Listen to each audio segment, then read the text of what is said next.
पहली बात तो है कि जाने और अनजाने में बड़ा अंतर है।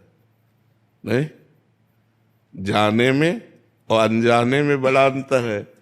अनजाने में ऐसा है कि जैसे अचानक पैर पड़ गया और कोई जीव मर गया, हम मारना नहीं चाहते, ये हुआ अनजाने में। लेकिन जानबूझ के मारना उसे हुआ जाने में।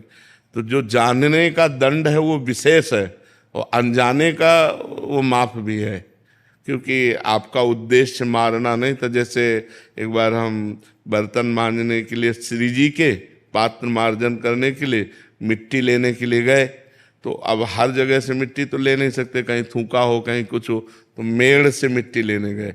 तो फावड़ा से पहले ऊपर की हटा के फिर नीचे की लेने, तो जो ही फावड़ा मारा सो खन खजूर नहीं होता, अब वो कट गया। अब हमारा उद्देश्य तो जीव को कष्ट देना, बड़ा हृदय में व्यथा हुई, अनजाने में, तो वो व्यथा से ही क्षमा हो गया। जैसे हृदय में जलन हुई ना कि अरे राधा राधा राधा ऐसा कैसे हो गया ये, तो वो जो अंदर व्यथा हुई तो अनजाने में हुए पाप। जैसे आपका पैर पड़ गया, कोई जीव मर गया, आपके हृदय में ताप हुआ, वो उसी समय समन हो गया। लेकिन जानकर जो पाप किया जाता है वो इस जन्म में नहीं होता, वो आगे प्राप्त होता है। क्योंकि पीछे जन्म में जो हमने पाप किए उनसे जो शरीर बना, उस शरीर को सुख दुख भोगना पड़ेगा। जैसे इस समय हम अच्छा काम कर रहे हैं, लेकिन पीछे हमसे पाप कर्म हुआ तो आज हमको भोगना पड़ेगा। अच्छा काम करते हुए भी हमें भोगना पड़ेगा। अब पीछे का पुण्य आ गया और हम बुरा काम कर रहे हैं तो हमें अच्छा लाभ प्राप्त होगा। इस कर्म जो अभी हम वर्तमान में पाप कर्म कर रहे हैं और हमें पुण्य पीछे का आ गया तो वो हमको लाभ देगा।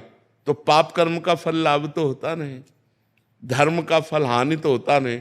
लेकिन धर्म करते हुए भी हानि देखा जाता है और पाप करते हुए भी लाभ देखा जाता है। ये पूर्व का है, आज का जो कर्म है वो आगे हमें देगा। इसलिए हमको बहुत संभाल के अपनी नई जीवन की जो क्रियाएं हैं उनको बहुत संभाल के करना चाहिए, नहीं तो भोगना पड़ता है। अब इस जन्म का जो भजन का है वो आगे उसका फल मिलेगा। तो पेमेंट महीना के बाद ही मिलती है।